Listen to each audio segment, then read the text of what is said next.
کی ہے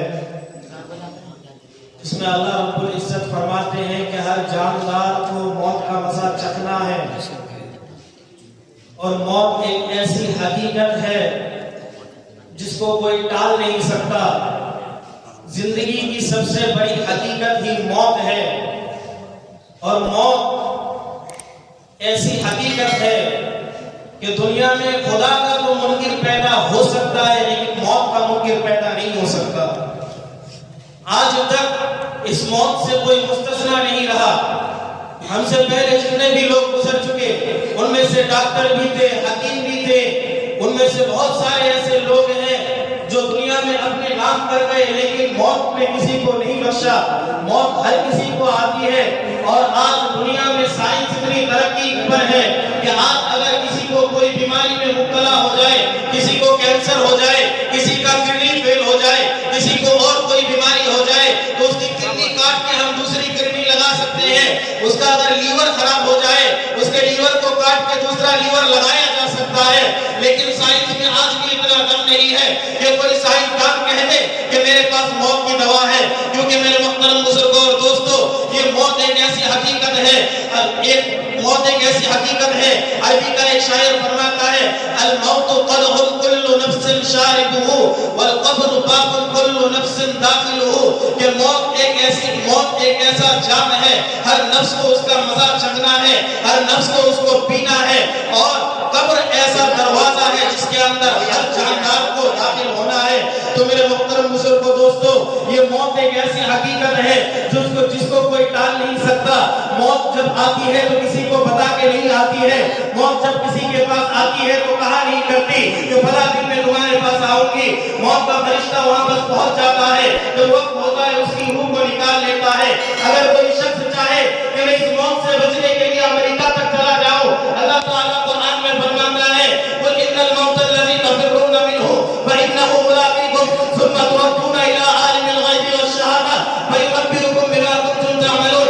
اگر موت سے بھاگتے بھاگتے اگر کوئی امریکہ چلا جائے، اگر موت سے بھاگتے بھاگتے اگر کوئی دبئی چلے جائے، وہاں بھی موت کا فرشتہ اس کا پیچھا کرے گا اور کہے گا کہ انا الموت، میں تمہاری موت ہوں، میں تمہاری موت ہوں۔ میرے محترم بزرگوں دوستو، موت ایک ایسی حقیقت ہے کہ آج تک اس سے کوئی مستثنا نہیں رہا۔ انبیاء اگر دنیا میں کوئی جماعت ایسی ہوتی کہ موت سے مستثنا ہوتی تو وہ انبیاء کی جماعت ہوتی، لیکن تمام انبیاء کو بھی موت کا مزہ چکھنا پڑا۔ البتہ حضرت عیسیٰ علیہ السلام اس سے مستثنا ہے، لیکن وقتی طور پر مستثنا ہے، لہذا اس سے یہ پتہ چلتا ہے کہ ان کو بھی موت آئے گی۔ اور اگر جماعت کی بات چھوڑو، اگر کسی شخص کے بارے میں کہا جاتا کہ کسی شخص کو موت نہیں آئے گی تو آپ صلی اللہ علیہ وسلم ہوتے، لیکن ان کو بھی موت آئی ہے، تو ہم بھلا کون سی شے ہے، ہم بھلا کیا چیز ہے جو ہم کو موت نہ آئے گی؟ میرے محترم بزرگوں دوستو، موت انسان کو اس کی حقیقت سے آشنا کرا دیتی ہے۔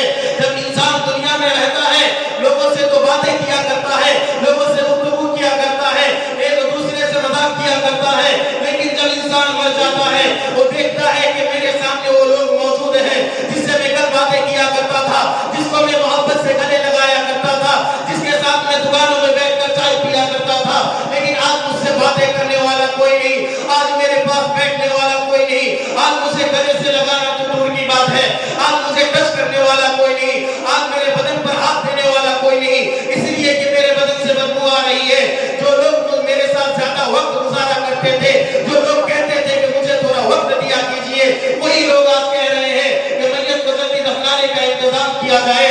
تو لہٰذا موت اس کی حقیقت سے اس کو آشنا کرا دیتی ہے۔ اور موت کس طرح آتی ہے میرے محترم بزرگوں دوستو، جو انسان نیک ہوتا ہے اس کی موت اس طرح آتی ہے۔ تفاسیر کی کتابوں کو اٹھا کر دیکھیے، تفسیر کی کتاب میں دیکھیے والنازعات غرقا والناشطات نشطا، جب کسی نیک انسان کی روح کو نکالی جاتی ہے تو اس طرح نکالی جاتی ہے جس طرح کہ کسی مشکیزے کے منہ کو کھول دیا جائے اور اس مشکیزے کو الٹا کر دیا جائے، تو جس طرح آسانی سے اس کے اندر سے پانی نکل جاتا ہے، اسی طرح آسانی سے اس انسان کی روح نکل جاتی ہے۔ لیکن اگر کوئی انسان اگر بدکار رہے تو اس کی روح کو اس طرح نکالا جاتا ہے کہ جس طرح کانٹوں کے اوپر اگر کوئی روئی رکھ دے اور روئی کو اچانک سے کھینچے تو جس طرح وہ روئی پھٹ کے آ جاتی ہے، اسی طرح انسان کی روح کو جھٹکے کے ساتھ نکالی جاتی ہے۔ جب اس سب کا معاملہ ہو جاتا ہے، میت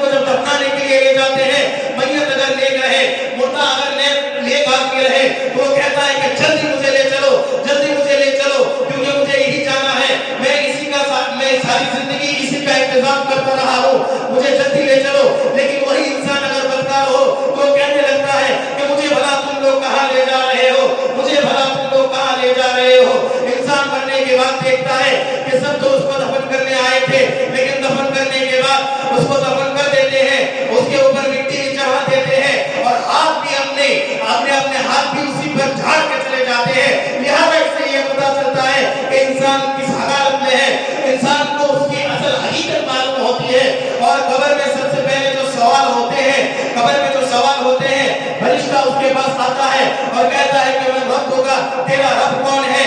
میں دین ہوگا، تیرا دین کیا ہے؟ میں نبی ہوگا، تیرے نبی کون ہے؟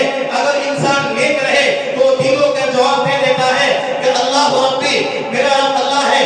اگر اس کو پوچھا جائے کہ تمہارا دین کیا ہے، کہتا ہے دین اسلام، میرا دین اسلام ہے۔ بعد جب پوچھا جاتا ہے کہ تمہارا نبی کون ہے، وہ کہتا ہے کہ محمد صلی اللہ علیہ وسلم۔ جب اسے پھر فرشتہ پوچھتا ہے کہ ذرا بتا دو کہ تمہیں یہ پتہ کہاں سے چلا، وہ کہتا ہے کہ قرأت فی کتاب اللہ، میں نے اس کو اللہ کی کتاب میں پڑھا تھا۔ اور اگر وہی انسان اگر بدکار رہے، اس سے فرشتے جب پوچھتے ہیں وہ انسان جتنی بھی یاد کر کے چلا جائے، جتنا بھی یاد کر کے چلا جائے، لیکن جب فرشتے اس کو پوچھتے ہیں تو جواب دینے سے قاصر رہ جاتا ہے، وہ جواب نہیں دے پاتا ہے۔ اور جب ایک انسان کا سوال و جواب ہو جاتا ہے تو اللہ تعالیٰ فرماتے ہیں کہ چلو اس کے قبر میں جنت کے بچھونا کو بچھا دو اور جنت کا لباس پہنا دو، اور اسی کے برعکس اگر بدکار آدمی رہے تو اس کے بارے میں کہا جاتا ہے کہ اس کے قبر میں جنت کی کھڑکی کو، جہنم کی کھڑکی کو کھول دو تاکہ یہاں پہ جہنم کے آگ کی ہوا یہاں پر چلتی رہے، اور قیامت تک ایسا ہی چلتا جاتا ہے۔ اور بدکار لوگوں کی قبر میں سانپ اور بچھوؤں کو بھی مسلط کر دی جاتی ہے، اس طرح مسلط کی جاتی ہے۔ ان کے زہر کے بارے میں اگر کہا جائے کہ ایک مرتبہ اگر وہ سانپ اور بچھو دنیا میں اگر سانس لے لے تو ان کی سانس لینے کی وجہ سے دنیا میں جتنی بھی ہریالی ہے وہ ختم ہو جائے، سمندر جتنے بھی ہے وہ خشک ہو جائے۔ لہٰذا اس سے پتہ چلتا ہے کہ قبر کا عذاب کیسا ہوگا۔ حضرت عثمان غنی رضی اللہ تعالیٰ عنہ جب بھی قبر کے پاس سے گزرتے تھے تو وہ بہت زیادہ رویا کرتے تھے۔ صحابی ان کو پوچھتے تھے کہ آپ بھلا قبر کے پاس سے جب گزرتے ہیں تو اتنا زیادہ کیوں رویا کرتے ہیں؟ عثمان غنی کہتے ہیں کہ اگر اس جگہ میں اگر میں کامیاب ہو جاؤں تو آخرت میں بھی کامیاب ہو جاؤں گا، اس لیے کہ سب سے پہلے مرنے کے بعد جو مرحلہ ہے یہ قبر کی زندگی ہے، اس کے بعد اس میں اگر جو ناکام ہو جائے گا وہ آخرت میں بھی ناکام ہو جائے گا۔ تو میرے محترم بزرگ دوستو، ہم سب کو مرنے سے پہلے مرنے کی تیاری کرنی چاہیے، ہم سب کو قبر کی تیاری کرنی چاہیے۔ اللہ تعالی ہم سب کو ان باتوں کو کہنے اور سننے سے زیادہ عمل کرنے کی توفیق عطا فرمائے۔ وَمَا عَلَيْنَا إِلَّا الْبَلَاغُ۔